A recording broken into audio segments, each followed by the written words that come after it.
Assalamualaikum Pak Masturi. Waalaikumsalam warahmatullahi wabarakatuh. Masya Allah, Masya luar Allah. biasa nih Pak Masturi ini. Baru Ya, 20 bulan. 20 20 bulan. bulan dapat 3,4 miliar nih ribetnya aja loh ya, belum yang lain-lain ya. Berarti kalau sebulan, aduh, Masya Allah 150-an juta nih. Ini gaji apaan ini ya? Oke, luar biasa Pak Masturi. Jadi teman-teman, ini kita undang beliau akan menjelaskan, tapi sebelumnya saya boleh dong sedikit mulai diawali ceritanya Pak Masturi. Dulu awal-awal tertarik di bisnis ini, ceritanya gimana Pak Masturi bisa gabung di bisnis ini? Oke, Assalamualaikum warahmatullahi wabarakatuh. Pak Haji Adanaris yang kami hormati dan juga semuanya para leader juga seluruh mitra yang ada di Nusantara, bahkan tadi ada di Malaysia dan seterusnya. Sekedar cerita sedikit bahwa awal mula saya bergabung di bisnis ini pada saat sebenarnya kita lagi posisi comfort zone Pak Haji ya. Kalau kita bicara orang lain mungkin lagi terpuruk segala macam. Saya kok biasa-biasa aja. Pada saat itu saya sedang berada di salah satu perusahaan multinasional, kemudian posisi sebagai seorang agency director. Kalau dibilang nyaman lah istilahnya ya. Nah, kenapa kemudian kita tertarik kemudian mengikuti bisnis ini? Justru salah satu yang membuat saya itu klik itu adalah pada saat saya ketemu dengan Pak Haji. Oh, iya. Awalnya saya direkrut ya oleh Ustadz Jatsu sebagai adik saya sendiri, adik ipar ya. Pada saat itu memang beliau itu sering bolak-balik ke rumah menawarkan sesuatu, menawarkan produk atau menawarkan apalah yang sejenis semacam itu. Sampai saya akhirnya nggak pernah saya tertarik sama sekali. Nah pada saat itu dengan berbagai cara gitu ya, ingat banget saya waktu itu Pak Haji itu saya sedang lagi-lagi gak ada pekerjaan, kemudian Pak Haji itu di hotel Merpati Merbabu, itu pada saat itu sedang ada apa namanya kalau nggak salah itu tema itu sedang ada pertemuan leader, pertemuan leader kalau nggak salah itu. Nah saya tanda kutip diculik oleh Ustadz Jati pada saat itu saya belum gabung, tiba-tiba ikut yuk pertemuan inilah apa namanya semacam pertemuan bisnis kayak gitu, ngikut aja pada saat itu. Sama sekali saya belum terlalu ngeh waktu itu pada saat itu. Tiba-tiba Pak Haji itu berbicara tentang misi dari perusahaan yang luar biasa, membantu umat terbebas dari hutang. Kadangkala hidayah itu Pak Haji itu nggak tahu dari mana asalnya, nggak tahu kliknya seperti apa, nggak tahu datangnya seperti apa. Tiba-tiba saya kok terbersit bahwa setelah Pak Haji bercerita ini itu bahwa salah satunya adalah kita memiliki hutang riba, memiliki hubungannya dengan masalah tentang riba. Itu yang tiba-tiba saya tertarik, Masya Allah. Pada saat itu posisi, ya Alhamdulillah Pak Haji, kalau income lumayan. Terus kalau ngomong kendaraan ya, lah pasti. Pajero ya sudah punya lah istilahnya. Bahkan Pajero hitam ya.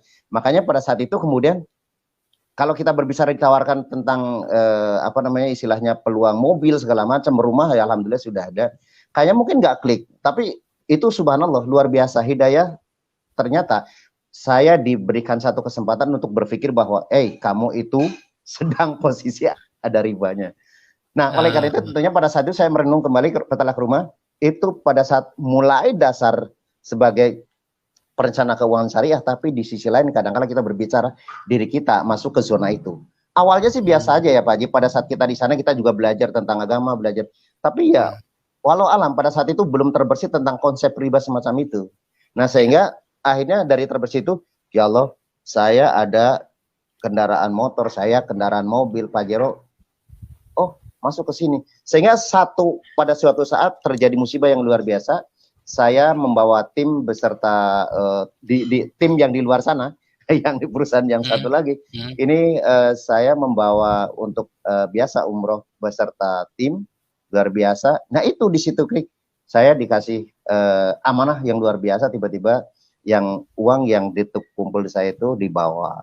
Nah sehingga pada saat itu saya, kenapa kok sampai segini? Nah ternyata hubungannya tadi bahwa apabila kita ada dalam keadaan riba, apabila kita ada musibah, apabila ada yang istilahnya bertubi-tubi tanpa kita nggak tahu asal muasalnya, cek katanya siapa tahu itu ada riba di dalamnya. Ini ada riba, ada riba, ada riba, ada riba. Ini kayak saya banget. Sehingga Akhirnya dari situ Pak Haji klik banget, oh saya harus secara tidak langsung kayaknya itu kok Pak Haji bilang kayak seolah untuk saya banget.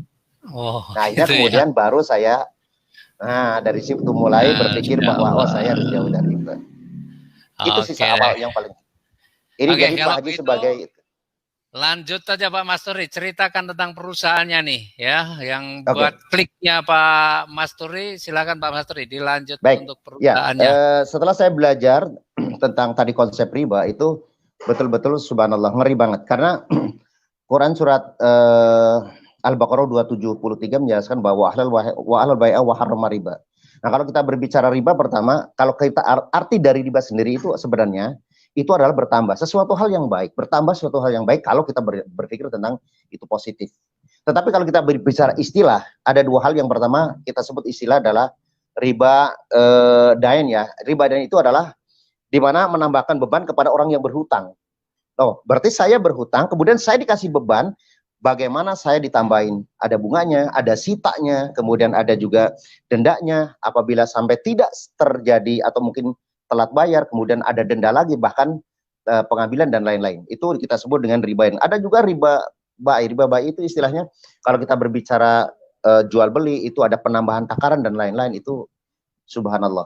Itu kalau kita berbicara tentang istilahnya. Nah, sehingga seperti tadi yang saya sampaikan awalnya bahwa apabila kita berbicara tentang riba, itu ngeri banget lah. Riba itu segala sesuatu yang kadang-kadang, mohon maaf ya, banyak ulama menjelaskan tentang riba itu adalah sesuatu yang dikatakan bahwa itu adalah haram. Wahlul bai'a wa harrama riba. Tapi kadang-kala solusi kalau ditanya, bagaimana solusi supaya terbebas dari riba? Nah, tidak semua orang bisa menjelaskan bagaimana cara keluarnya.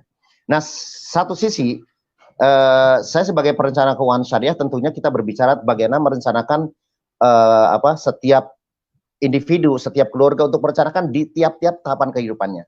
Bagaimana cara mulai pada saat kita lahir, kemudian pada saat kita sekolah, kemudian pada saat kita mau berumah tangga, kemudian punya anak, bahkan nanti pada saat kita merencanakan setelah kita wafat yang kita sebut dengan distribution asset.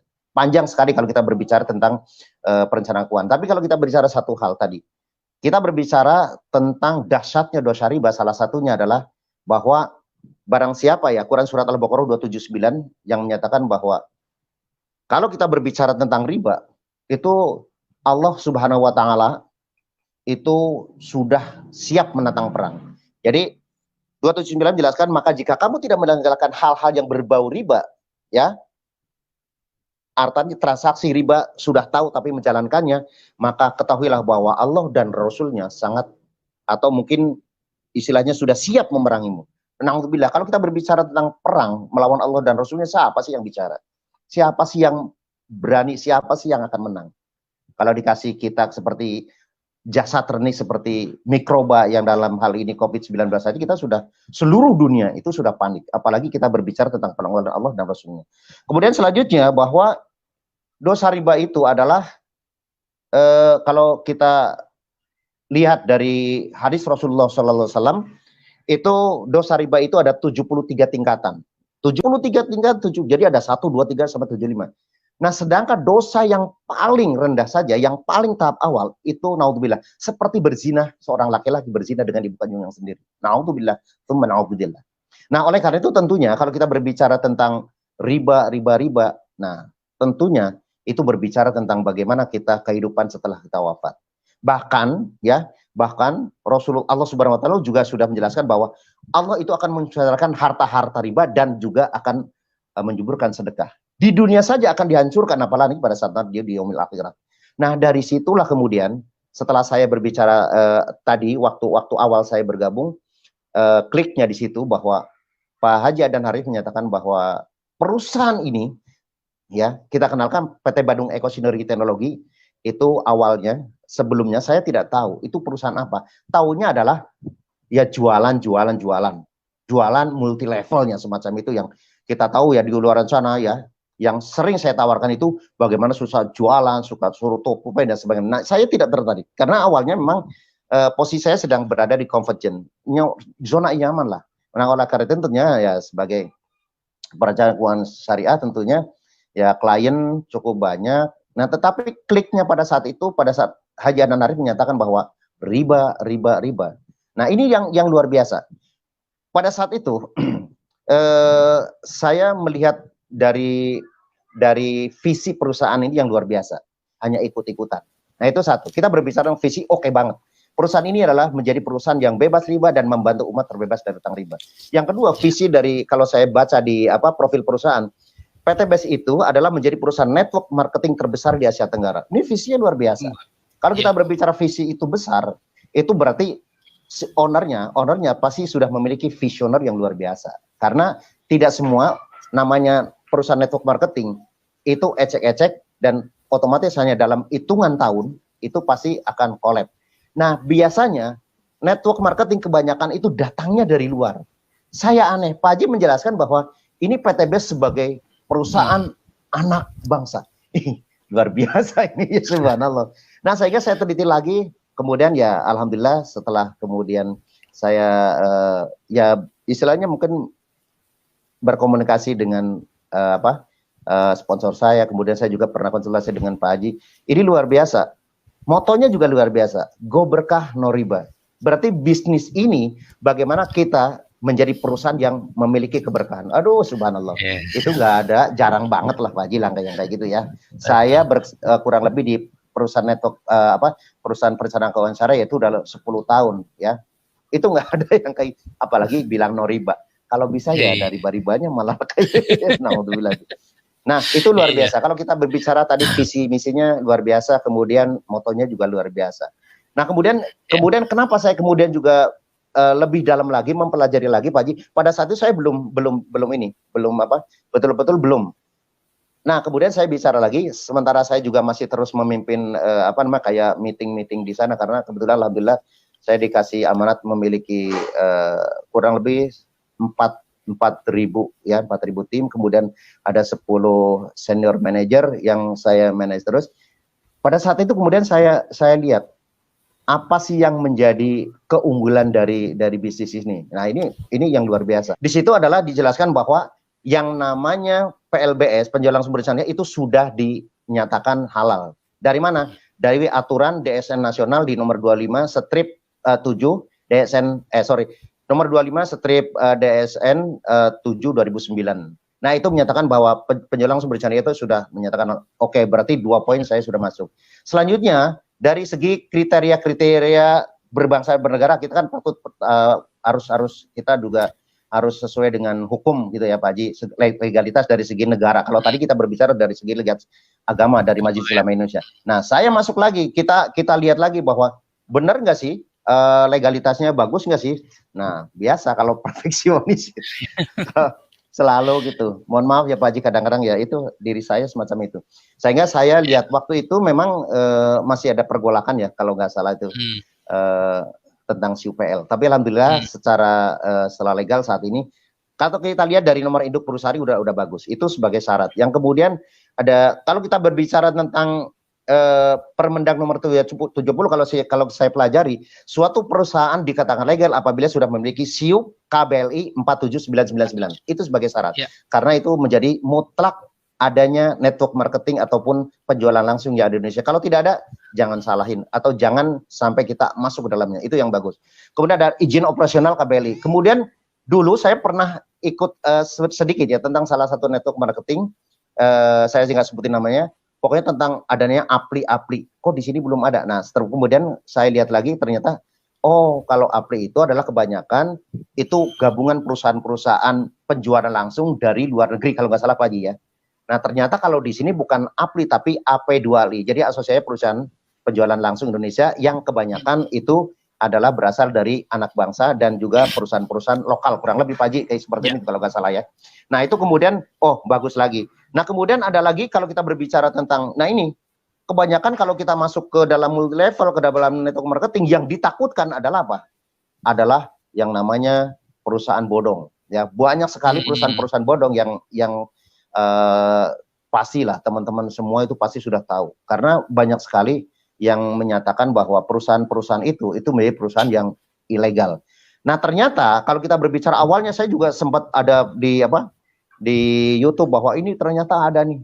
Ternyata Bapak saya lihat lagi bahwa ini adalah berdasarkan dari undang-undang Kemendak dari perdagangan, jadi SIU perdagangan langsung. Jadi kita berbicara perdagangan berarti bukan berada di zona investasi. Kalau saya di perusahaan langsung, kalau saya di perusahaan yang lama itu berada di Departemen Keuangan yang salah satunya diawasi oleh OJK. Kalau ini kan perdagangan, jadi banyak rumor yang awalnya kayak itu, saya juga lihat tuh, loh ini kok nggak nyambung gitu. Tapi alhamdulillah setelah itu ada penjelasan bahwa ini langsung berada di Departemen Perdagangan. Berarti kalau nanti ada kemudian ada rumor kok ini ada OJK dan seterusnya. Kalau awalnya kan luar biasa kayak gitu ya.